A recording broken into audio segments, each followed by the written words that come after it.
안녕하세요. 마가서원입니다. 4월 초에 계획에도 없던 튀르키예 여행을 갑자기 다녀오게 되었어요. 돌아오자마자 건강에 조금 어려움이 생겨 일상의 하던 일들로부터 잠시 떠나 있게 되었는데요. 그러는 사이 어느샌가 푸르른 봄이 이토록 눈이 부시게 찬란하게 가까이 와 있었네요. 정리가 되는 대로 언젠간 튀르키예 여행 리뷰도 함께 나누고 싶어요. 사도 바울이 두 차례 방문했던 에베소, 초기 기독교 박해식이 피난처가 되어준 지하도시 데린구유와 게레메 동굴교회가 있는 카파도키아, 라우디아 교회, 성소피아 성당과 수멜라 수도원 등 지금 나의 신앙의 형태가 어디로부터 어떻게 흘러온 것인지 그 수원지에 최대한 가깝게 다가가 보게 된 것만 같았던 그런 여정들을 준비가 되는 대로 짧은 영상으로 올려드리고 싶어서요. 오늘은 지난번에 말씀드린 대로 영화 말없는 소녀 리뷰의 시간을 갖겠습니다. 제게 인생 영화가 무슨 뜻이냐고 누군가 물어봐 준다면 저에게 있어 인생 영화란 문득문득 가끔 그리워지는 영화라고 대답하고 싶어요. 그런 의미에서 영화 말없는 소녀는 제게 인생 영화가 될 것입니다. 난무하는 말들이 소음처럼 느껴질 때 문득 이 영화를 찾게 되거든요. 나 자신 침묵으로 돌아가고 싶을 때도 문득 이 영화가 떠오르고요. 영화는 원래 원작 소설이 있는데요. 아일랜드 작가 클레어 키건의 맡겨진 소녀가 원작입니다. 영화를 보고 나서 바로 소설을 구입해 읽었죠. 소설 또한 영화 못지않은 감동을 줍니다. 추천해드리고 싶어요. 영화가 소설에서 일부러 생략해 놓은 의미들을 넘어서지 않는 선에서 아름다운 영상미로 되살려 주어서 그 자체가 서로를 더 빛나게 보완해주는 좋은 관계처럼 여겨집니다. 마치 코오토와 킨셀라 아주머니와 아저씨의 맞잡은 두 손의 관계처럼요. 그런 의미에서 오늘은 영화의 리뷰 사이사이 책의 구절도 낭독해보고 싶습니다. 단문으로 써내려간 클레어 키건의 문장은 정말 아름다워요. 신비했던 윤영기의 마음을 어떻게 이렇게나 잘 묘사할 수 있을까? 우리의 잃어버린 동심의 한 부분을 되찾아주는 것만 같은 정말 맑은 샘물 같은 문장들입니다. 우선 줄거리를 먼저 나누겠습니다. 1980년대 아일랜드 시골 마을이 배경입니다. 형편이 넉넉하지 않은 집안의 셋째 딸인 소녀는 이제 막 다섯째 아이의 출산을 앞두고 있는 엄마의 제안으로 먼 친척집에 여름방학 동안에 맡겨지게 돼요. 상처되는 말을 아무렇지도 않게 내뱉는 거칠고 무정한 아빠와 불행한 결혼 생활과 가사노동에 지쳐 어느새 자녀들에게 냉담하고 무관심하게 된 엄마와 그런 부모의 영향을 고스란히 받은 언니들의 냉대 속에서 마음 둘 곳이 단 한 군데도 없던 소녀는 킨셀라 부부댁에 머무는 동안 아주머니와 아저씨의 친절하고 따스한 보살핌을 받게 됩니다. 그러면서 펼쳐지는 이야기인데요. 이 영화를 제가 많이 좋아하는 만큼 또 여러 번 감상을 해온 만큼 정말 하고 싶은 얘기가 서너 시간을 해도 부족할 만큼 많은데요. 이 뜨거운 마음을 꾹꾹 누르면서 오늘은 구원과 구원을 가능하게 하는 회개라는 주제로만 이야기해 보겠습니다. 한 소녀가 풀숲에 혼자 힘없이 누워있는 것으로 영화는 시작되고 있는데요. 저는 이 장면이 영화 추락의 해부의 아버지 사무엘이 추락한 장면과 오버랩이 되면서 영화 시작부터 긴장하게 되었습니다. 제가 상상하는 지옥이란 이처럼 소외를 일으키는 하나의 세력이 거하는 곳입니다. 모든 소외적 현상이 있는 곳에 지옥의 힘이 작동되고 있다고 저는 여겨지는 것이거든요. 소외는 사람의 마음을 파고들어 생명의 추락과 타락을 일으키니까요. 여기에서 타락이란 윤리 도덕적 타락을 의미하는 것이 아닙니다. 하나님께서 창조하신 본래의 나를 훼손시켜 거짓 자아를 참자아로 믿어버리게 만드는 외적, 내적인 상태를 의미합니다. 저에게는 그런 의미로 각자 계급의 안전망 속에서 스스로 잘 살고 있다고 착각하고 있는 고상한 소외의 형태도 지옥의 한 풍경이라고 생각되는 것입니다. 천국은 하나님의 섭리에 순종하는 존재들의 연합으로 온전한 선이 이루어지는 완벽한 존재가 일으키는 희열, 희락을 영원히 누리는 곳이니까요. 그런 의미에서 소녀의 가정과 학교가 소녀에게는 마치 지옥과 같다고 생각되는 것입니다. 소녀의 생명력을 사그러지게 하고 있으니까요. 반면 킨셀라 아주머니 댁은 천국과 같습니다. 소녀는 그곳에서 존재와 존재의 진정한 만남을 통해 푸르른 나무들 사이를 비추는 싱그러운 빛처럼 살아나게 되니까요. 구원이란 이처럼 만남이 시작입니다. 영화는 그렇게 이 땅에 스며들어 있는 천국과 지옥의 풍경을 일상의 언어로 담담하게 풀어냅니다. 천국과 지옥과도 같은 이 두 상반된 세계를 경험하고 나서 모리아산의 결단과 같은 선택과 신의 산의 선포라고도 할 수 있는 소녀의 호명은 천국의 문을 여는 진정한 회개란 무엇인가 하는 질문에 하나의 이미지로 답을 줍니다. 본격적인 이야기를 나누기에 앞서 늘 말씀드렸지만 앞으로 나누게 될 이야기들은 영적 여정을 걸어가고 있는 한 사람의 묵상 정도로만 받아들여 주시기 바랍니다. 회개의 전제는 범죄일 것입니다. 죄에는 자범죄와 원죄가 있을 텐데요. 자범죄는 각 개인의 영역으로 차치해 두고 원죄에 대하여 좀 나누고 싶어요. 원죄라는 말을 들을 때 아담의 행위 그 자체는 솔직히 제 안에서는 구체적으로 나 자신과 통합되거나 연동되지는 않습니다. 그보다는 그의 행위의 여파가 일으키는 초월적인 유전의 연쇄 반응들이 제게는 더 실제적인 원죄의 저주와 운명으로 다가오는데요. 영화로 예를 들자면 침대 시트가 젖어 있는 것을 발견한 소녀가 후다닥 침대 밑으로 기어들어가 어두운 곳으로 몸을 숨기는 장면인 것인데요. 어른인 우리는 알죠. 소녀의 야뇨증은 소녀의 책임이 아니라 소녀의 정서를 불안하게 만든 부모의 책임이라는 것을요. 이 모든 소녀의 행위는 소녀로부터 기인된 것이 아니라는 말이죠.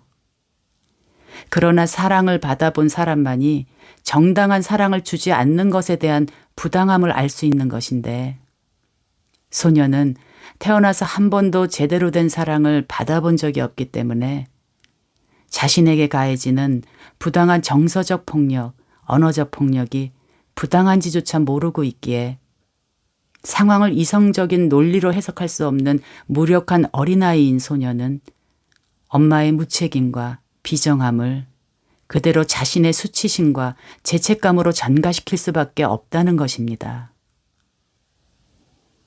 이 끔찍한 부정적인 감정 경험의 반복은 소녀의 내면 안에서 떨쳐낼래야 떨쳐낼 수 없는 죄의식이라는 원형적 감정의 쓴뿌리로 자라가겠죠. 아마도 엄마의 어린 시절 또한 소녀와 같았을 것으로 추측이 되는데요. 다정함을 배우고 키울 만한 환경에서 자라지 못하셨을 겁니다.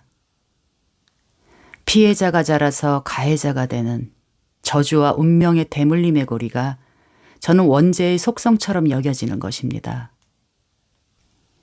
창세기 5장에서 우리는 낳고 살고 죽었더라로 표현되는 세대에서 세대로 이어지는 족보를 보며 원죄의 되풀이, 떨쳐낼 수 없는 가족이라는 굴레에 묶여 어찌할 수 없이 유전되는 죄악을 받아들여야만 하는 인간의 서글픈 숙명을 보게 되는 것이죠. 이것이 저는 원죄의 속성이자 증거라고 생각되는 것입니다.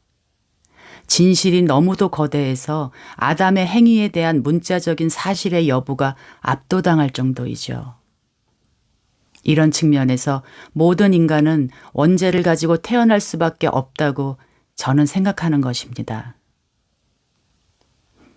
이 원죄의 끔찍한 유전성에 대한 자각이 참으로 중요합니다.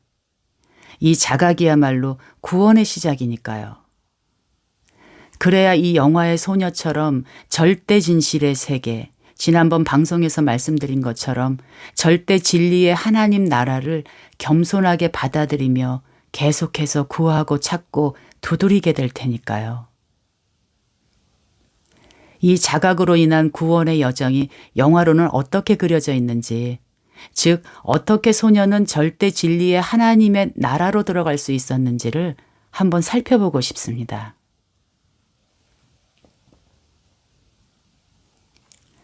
킨셀라 부부의 집에 도착한 아빠가 소녀를 앞에 두고 이렇게 말합니다. 애들 먹이는 게 골치예요. 애들이 식성은 제일 좋잖아요. 얘도 마찬가지고요.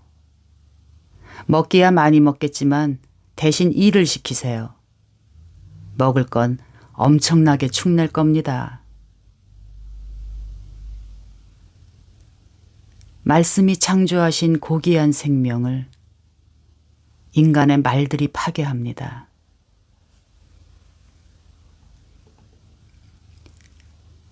거칠고 무례한 아빠의 말을 그저 잠잠히 듣고 있어야만 했던 소녀의 마음이 책에서는 이렇게 표현되고 있어요. 아빠가 말한다. 하지만 12달이 지나면 다 잊어버리겠죠.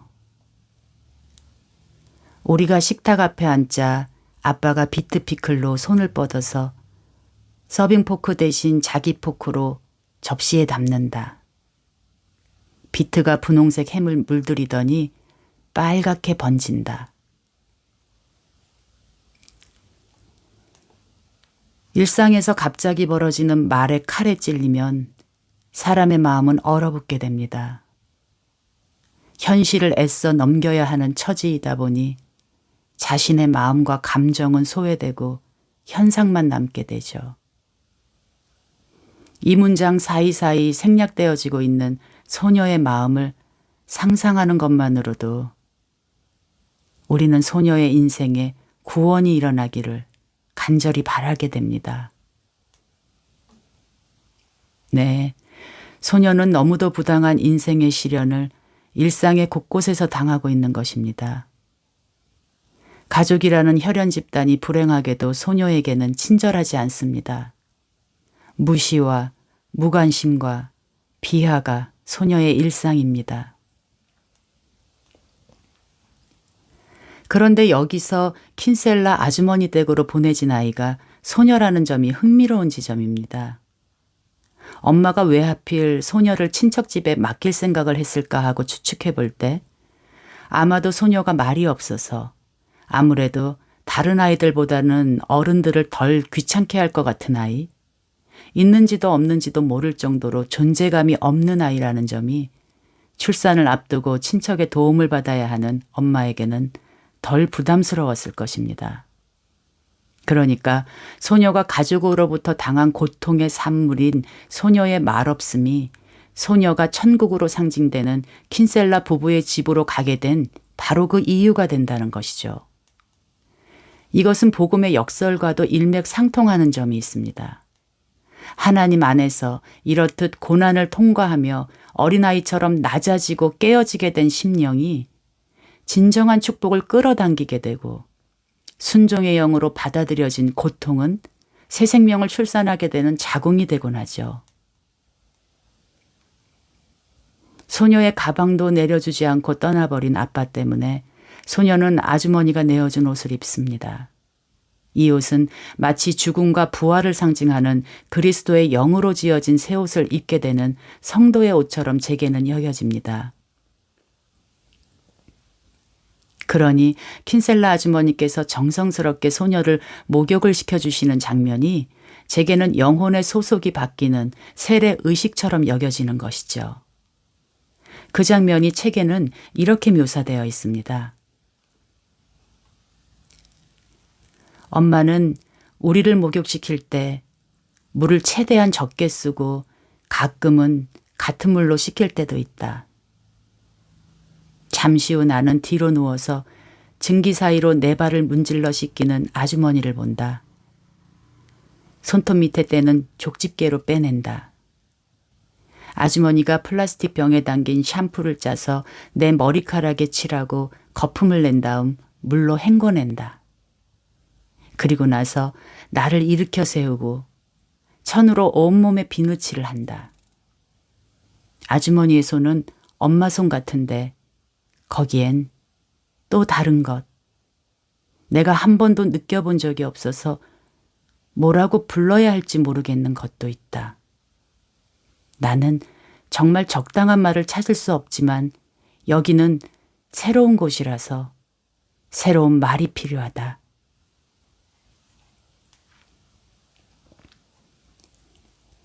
진정한 세례는 존재의 중심을 건드리고 흔들고 감싸 안는 하나님의 영의 따스한 손을 느끼게 됨으로써 뭐라고 불러야 할지 모르겠는, 어떻게 표현해야 할지 모르겠는 신비한 새 언어를 더듬어 찾게 되는 순간과도 같습니다. 이제는 새로운 말, 하나님의 부드러운 음성, 마음으로만 들을 수 있는 말씀으로 살아가게 된 것, 그것이 세례의 본질입니다. 새로운 말로 상징되는 하나님 말씀 안에는 관습적이며 익숙했던 세상의 단단한 땅을 뚫고 터져나오게 하는 그 어떤 새로운 힘이 있습니다. 그 힘의 생명력은 일상과 자연 만물까지도 순간 황홀한 낯설음이 일어나게 합니다. 이렇듯 우리의 신앙은 인간이 만든 종교가 아니라 생명 그 자체인 것이죠. 하나님은 인격적인 분이시니까요. 목욕을 마친 후 아주머니께서 내어주신 새 옷을 입고 소녀는 아주머니와 함께 우물에 갑니다. 숲속에 있는 샘터와 같은 우물이죠. 저는 이 장면이 영적으로는 세례를 통해 예수님을 영접한 우리의 마음 안으로 성령님이 생수가 되어 들어오시는 것과 같이 여겨졌어요. 책에서도 이 구절은 굉장히 인상적으로 묘사되어 있습니다. 이제 태양이 기울어서 일렁이는 물결에 우리가 어떻게 비치는지 보여준다. 순간적으로 무서워진다. 나는 아까 이 집에 도착했을 때처럼 집시아이 같은 내가 아니라 지금처럼 깨끗하게 씻고 옷을 갈아입고 뒤에서 아주머니가 지키고 서 있는 내가 보일 때까지 기다린다. 그런 다음 머그잔을 물에 담갔다가 입으로 가져온다. 물은 정말 시원하고 깨끗하다. 아빠가 떠난 맛. 아빠가 온 적도 없는 맛. 아빠가 가고 아무것도 남지 않은 맛이다. 나는 머그잔을 다시 물에 넣었다가 햇빛과 일직선이 되도록 들어 올린다. 나는 물을 6잔이나 마시면서 부끄러운 일도 비밀도 없는 이곳이 당분간 내 집이면 좋겠다고 생각한다. 소녀에게 물은 상처의 기억이었습니다. 침대 매트 위에 소변 물자국과 학교에서 친구의 우유를 먹으려다 우유가 엎질러지는 바람에 옷이 다 젖어서 도망을 친 기억이 있죠. 두 상처는 모순적인데요.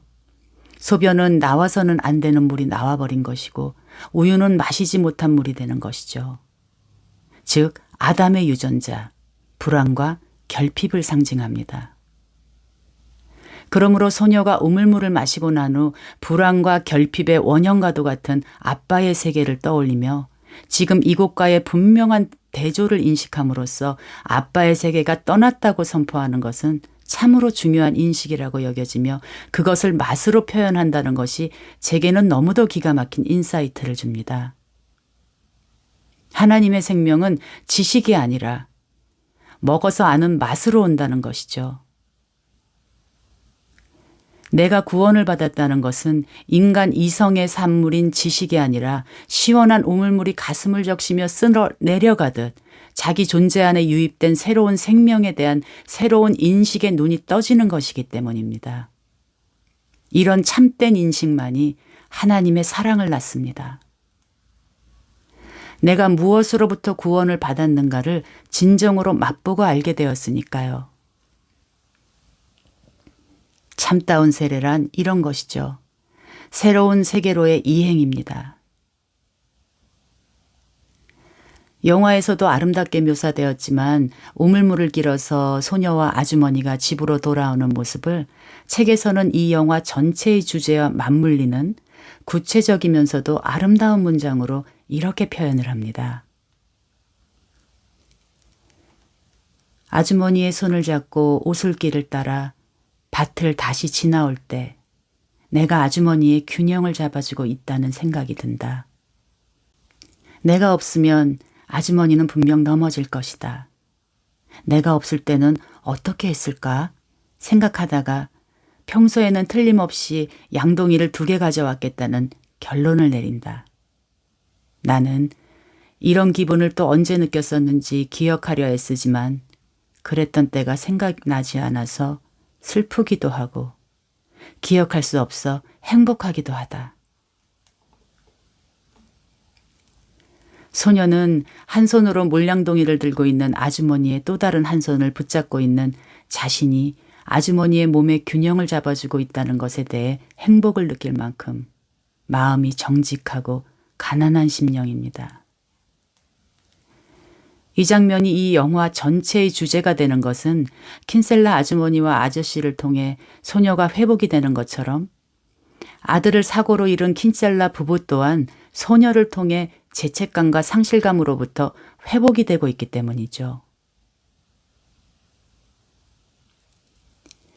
이 아름다운 두 존재의 사이가 천국이 이 땅에 임하는 모습이요. 하나님 아버지께서 기쁘게 거하시는 처소이십니다.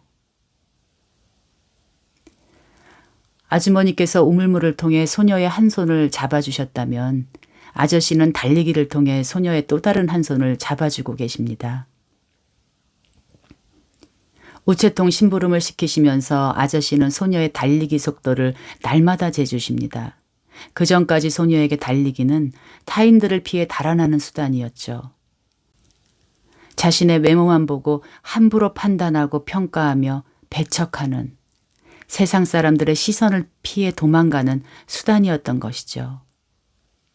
그렇게 학교 운동장을 가로질러 달려가는 움츠러든 소녀의 뒷모습을 비추던 카메라가 푸른 하늘과 길게 늘어선 나무들을 바라보며 전력을 다해 질주하는 소녀의 앞모습을 정면에서 비출 때 뭉클한 감동이 일어나게 되죠.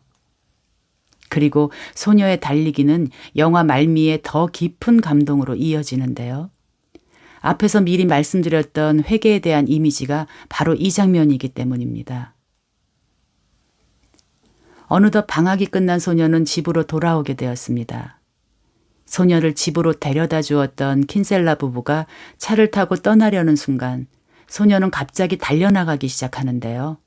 그 부분이 책에서는 이렇게 묘사되어 있습니다.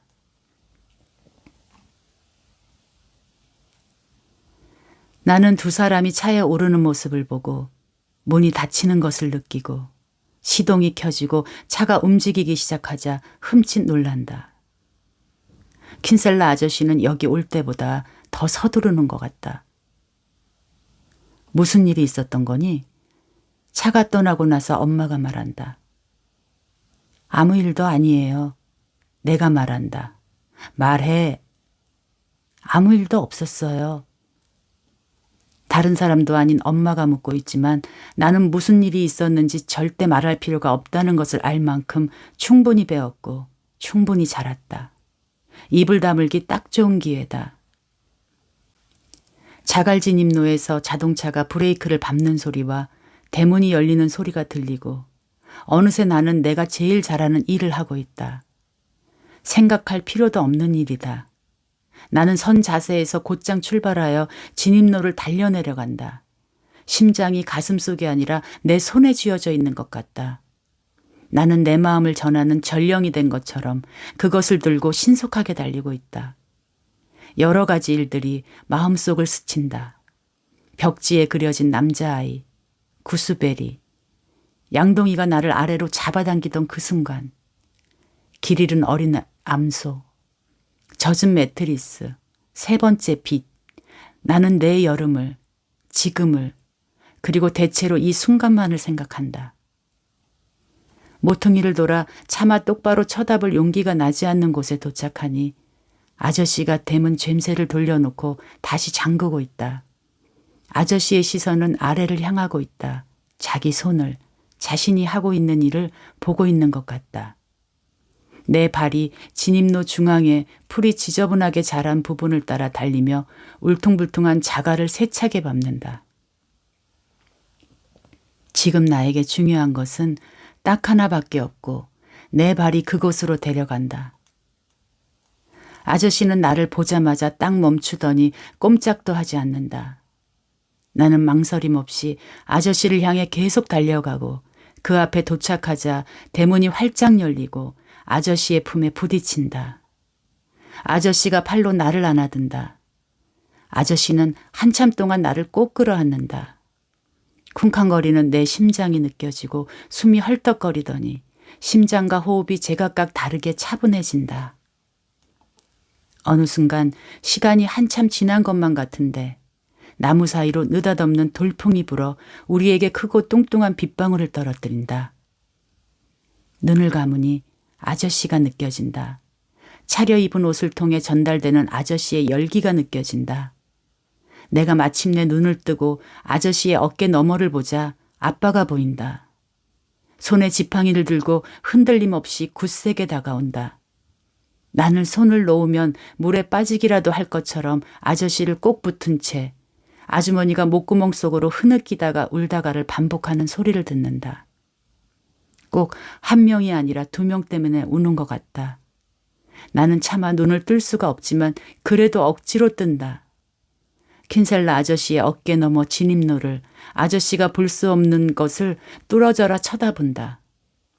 아저씨의 품에서 내려가서 나를 자상하게 보살펴준 아주머니에게 절대로 말하지 않겠다고 얘기하고 싶은 마음도 굴뚝 같지만 더욱 심오한 무언가 때문에 나는 아저씨의 품에 안긴 채 꼭 잡고 놓지 않는다.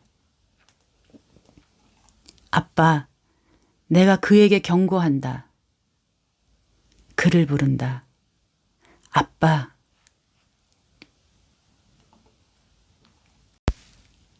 소녀가 심장이 가슴속이 아니라 마치 손에 쥐어져 있는 것처럼 느껴질 정도로 전력을 다해 아저씨를 향해 달려가서 그 품에 안기는 이 장면이 제게는 회개의 이미지입니다.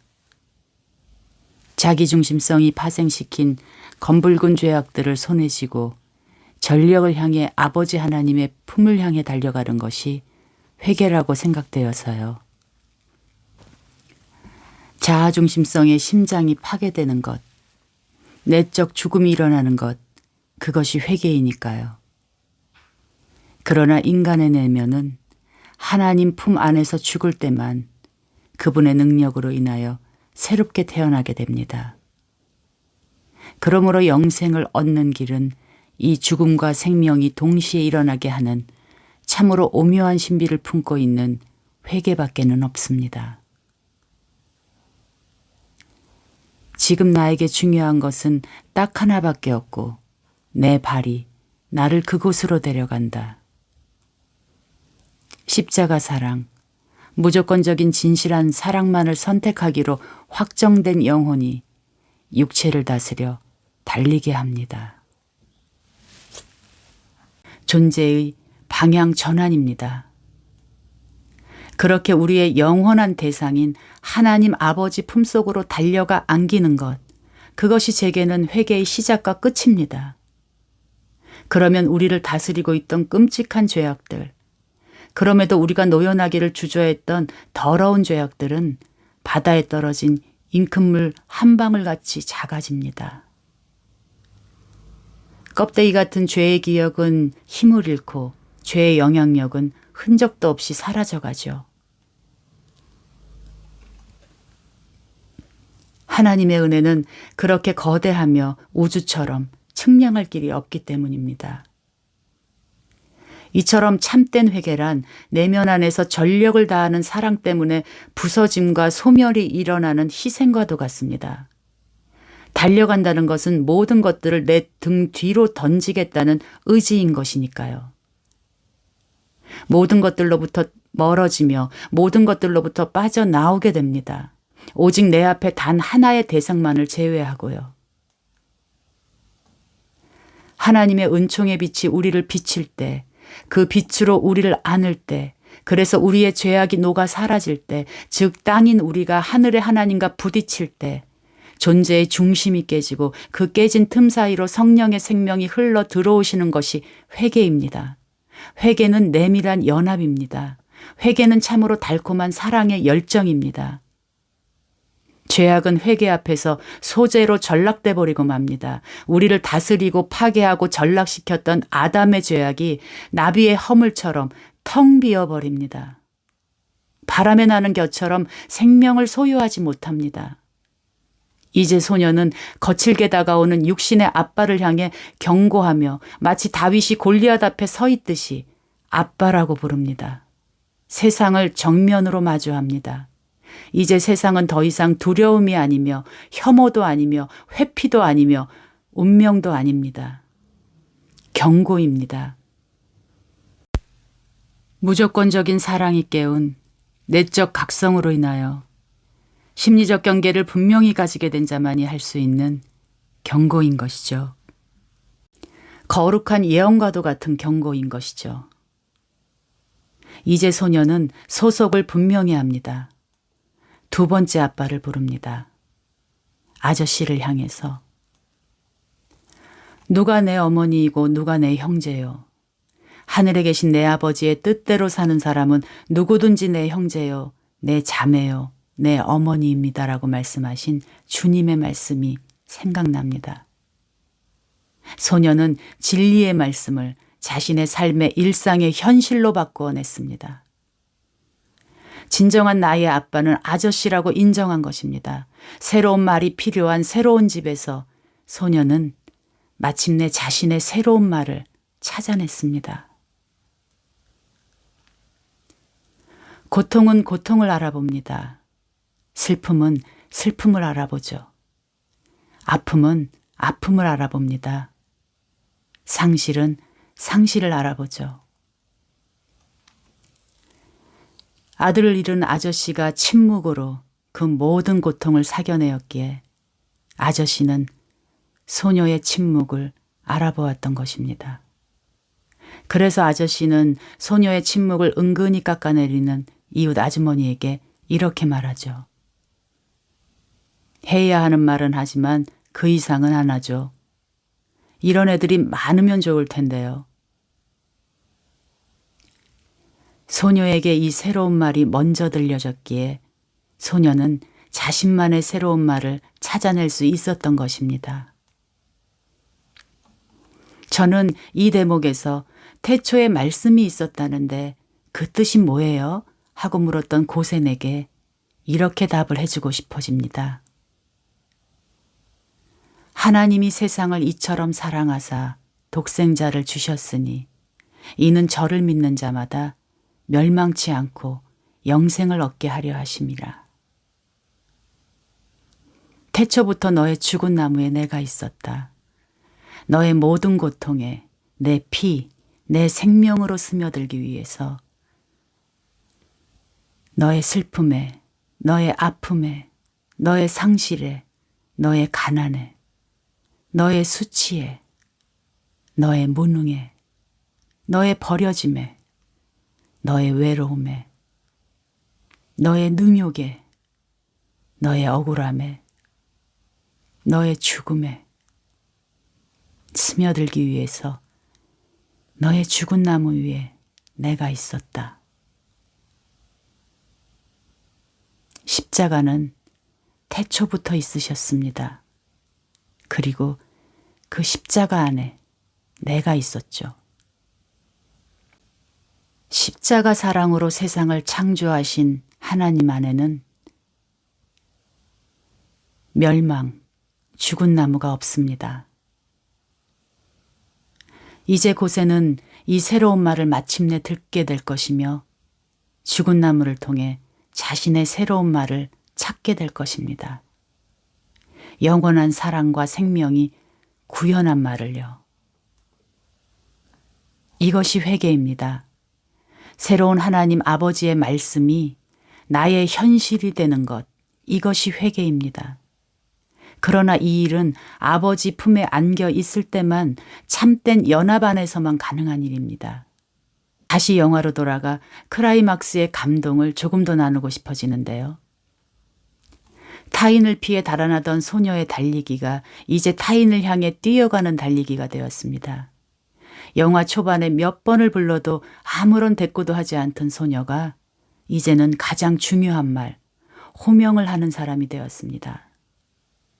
다른 사람도 아닌 엄마가 묻는 말에 이젠 아무런 대꾸를 하지 않을 수 있는 내면의 힘을 갖게 되었습니다. 이때의 침묵은 주체적인 선택에 의해서 나온 침묵이기에 하나님께서 소녀에게 주신 아름다운 것 그대로 침묵은 온전히 소녀의 것이 된 것입니다. 사단은 하나님께서 우리들 각자에게 주신 아름다운 것들 중에서 하나님 보시기에 가장 좋으신 것을 오염시키고 빼앗아가려고 주력합니다. 우리가 속수무책으로 빼앗겨버린 태초의 말씀 안에 있었던 나 자신을 다시 되찾아 주시는 하나님의 방법이 회개입니다. 이 복된 회개의 은총이 지금 이 방송을 듣고 계시는 당신의 심령 안에 끊임없이 임하시기를 저는 소망합니다. 더 이야기 나누고픈 주제들이 많지만 앞으로 다른 영상에서 계속 이야기를 나눌 기회가 있을 것 같습니다. 다음 시간에는 그러면 회개의 은총을 진정으로 받은 사람의 삶의 증거는 무엇인가? 그는 어떻게 어떤 모습으로 세상을 살아가게 되는지를 살펴볼 수 있는 영화 더 폴, 오디어스와 환상의 문으로 찾아뵙겠습니다. 미리 스포일러를 조금 드리자면 영화 종반부에 결정적인 전쟁씬이 나오는데요. 폭력적 묘사가 조금 있다는 점 미리 말씀드립니다. 이런 장면을 원치 않으시는 분들은 교차 편집으로 촬영된 부분이니 꼬마와 청년이 대화하는 장면만 스킵해서 보시길 권해드려요. 그럼 다음 시간까지 안녕히 계세요. 오늘도 긴 이야기 들어주셔서 감사합니다.